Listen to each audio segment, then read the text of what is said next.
Hi guys, and welcome back to SN Battle Reports, and today we're doing a slightly different video for you all.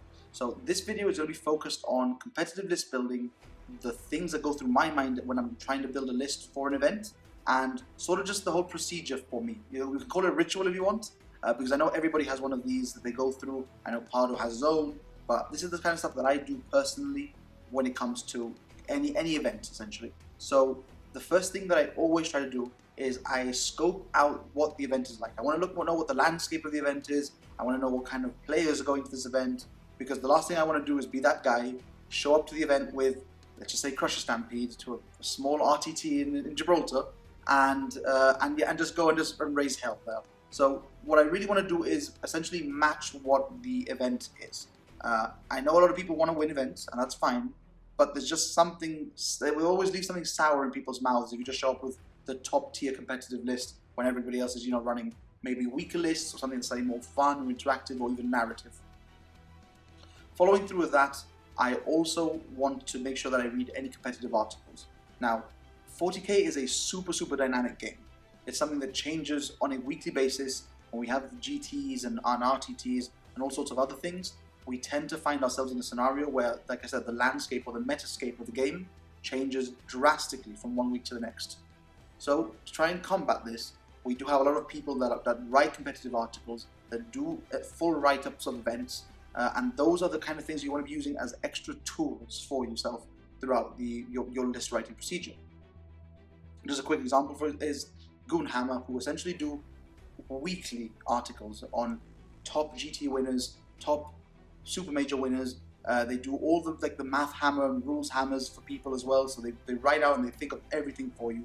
So they do a lot of work that will assist you when it comes to your list building. Now, the actual list building itself is where things can get a little bit tricky, because firstly you have to obviously know what the meta is, and when you do this you have to say, well, am I going to play the meta itself, or am I going to try and play like a spoiler for the meta? So in this scenario here, we just look at the cabinets that we've got, we see what the armies we have available to us, and we see the stuff that we've got painted, because the last thing we want to do is be rushing in those last few days before the event to try and get stuff painted up. So we look around and let's say, for example, I want to play one of the new meta armies. So I decide that I'm going to be playing Custodies. So now I look at the stuff that we've got ready for us, and I try to make a viable list from that, and essentially use that as my baseline for the entire army. So we know that we've got the Virtus Praetors, we've got Trajan, we've got the Shield Captain all painted and ready. So we know that stuff that gets included in lists anyways. So we have the big chunk of the army is already done. If there's any outlying units or anything that need to be painted up, we'll just make sure that we do those as well. Another thing that's really important is essentially setting up your army. Now, this is something that Pardo's done a lot, and he's kind of instilled it into me a little bit, which is once you make your list, you take it out and you essentially visualize the presence that it has on the battlefield, because you want to be able to essentially imagine how it would sit on a mission that has one objective in your deployment zone, one that has two in your deployment zone, how things would look if you were playing a mission where you're holding two or holding more, for example, as opposed to one where you're holding one, holding two. So these are all small things that you just need to try and take into consideration. Obviously, a really good tool for all of this is Battlescribe. You can basically put all of your information onto there. You can put your shield host, for example, in my scenario. You can put each individual unit and all the upgrades that they've got, and you can really get a feel for exactly what your army is going to look like. Going into the army building itself, though, is where things get really tricky, because I don't think that 9th edition and the current meta in 9th edition is one where you can have essentially quote-unquote wasted units. Every unit needs to have a role when you're playing, right? So whether it's a very good shooting unit, whether it's a very durable unit, whether it's a very very good melee unit, you want all these things to have a role and a purpose in the battlefield. Another thing that's really important with 9th edition is that it's not a meta where you can sort of split roles with units. A unit needs to be very good at, for example, clearing infantry chaff.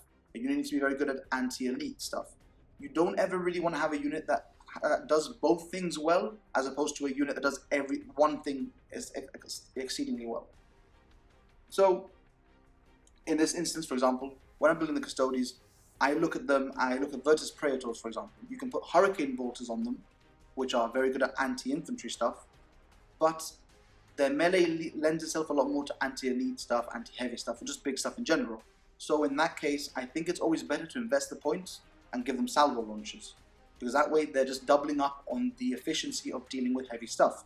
You'll be able to deal with smaller stuff through other means, whether it's through combat with your normal guys, or just through other, sort of incremental fire that you've got. But I think that's always a very important thing. Another thing that basically lends itself to this all is having a shooting package in your list. This essentially is a bit of a hit and miss with certain armies, and is also very subjective. One of the things that you really have to look at is how many points do you want to spend in your shooting package. So as an example, my Black Templar army has a lot of melee things, but another thing that it has that does really well is shooting. I run 3 Redemptors, I run Eradicators, I run all these kind of things in them because I want to have that extra threat for my opponent in an army that's kind of struggling right now in comparison to other armies. The next thing I also look at is how the list itself is going to play into the game. It's every match I play. So, is it going to be an army that plays primary really well, or is it going to be an army that essentially maxes my secondaries and I kind of just get along with my primary? A good example for this is armies that have very durable units. It might be durable units that are expensive in points. It might be a good idea to run maybe to the last. Or, for example, if you want to play a slightly less interactive game with your opponent, you might want to play things like Retrieve Nachman data or the new Psychic Interrogation. If you know that your opponent has no Psychers, might be something you can go for because they can't interact with you at all there. So these are all little things that you want to take into consideration, and these are all elements that you essentially build into your list. Naturally, every army should be good at scoring primary. At the end of the day, it's called the primary for a reason. It's the thing that gets you a lot of points, and it's something that just happens as the game goes on. So ideally, you want a list that you can confidently say, this can score, let's say 24, because now the points have changed a little bit, 24 to 36 primary points. Because at the end of the day, if you're going to big events, if you want to actually place high, you need to be scoring those 80s, those 90s, those 100s consistently. So things like armies that can hold missions, things that have a lot of OPSEC, things that are just generally good at clearing off units from objectives are the things that you want to include into the army. So once you've got your army essentially created and you are happy with what it looks like, you're going into what I think is the most important and intricate step of it all, which is list testing. This is something where a lot of people fail in because they'll play 1 or 2 games, maybe they'll lose the 2 games, and that for them immediately results in them saying, well, maybe the list is bad, maybe there's something wrong with the list, when in reality there's a myriad of issues that can be occurring. You could be making a bunch of mistakes in the list, such as maybe you're not placing your models properly, you're not moving the way you have to, your target priority is off, your opponent could just be having good dice. Any of these things are factors in a game where probability is king.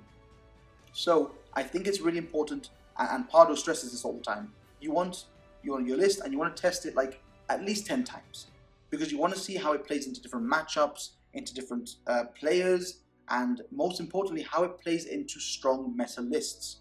So it's all well and good to take your list and say to your friend, hey, do you want to go have a game down at the local GW store, at the local club or anything?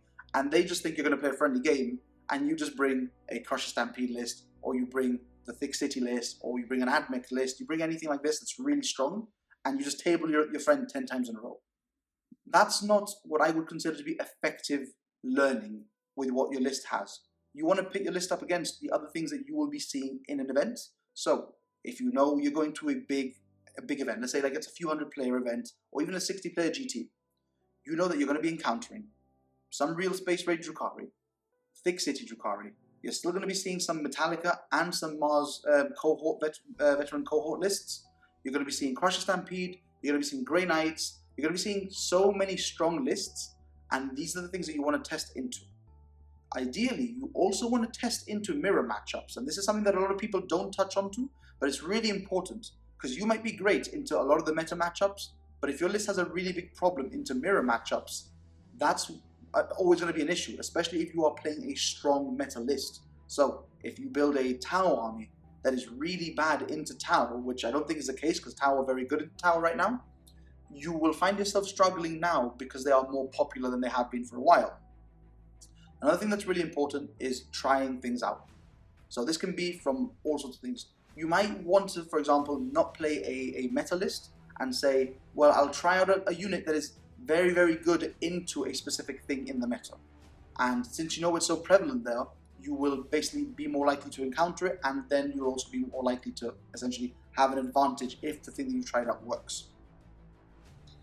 There are a bunch of different things that really go into list building, and I think that these are some of the core tenets. We'll call them tenets, following through with the new theme of Tau entering. So yeah, I hope you've enjoyed this video, and if you have any comments or any questions, just put them down below for us, and we will answer them all for you straight away.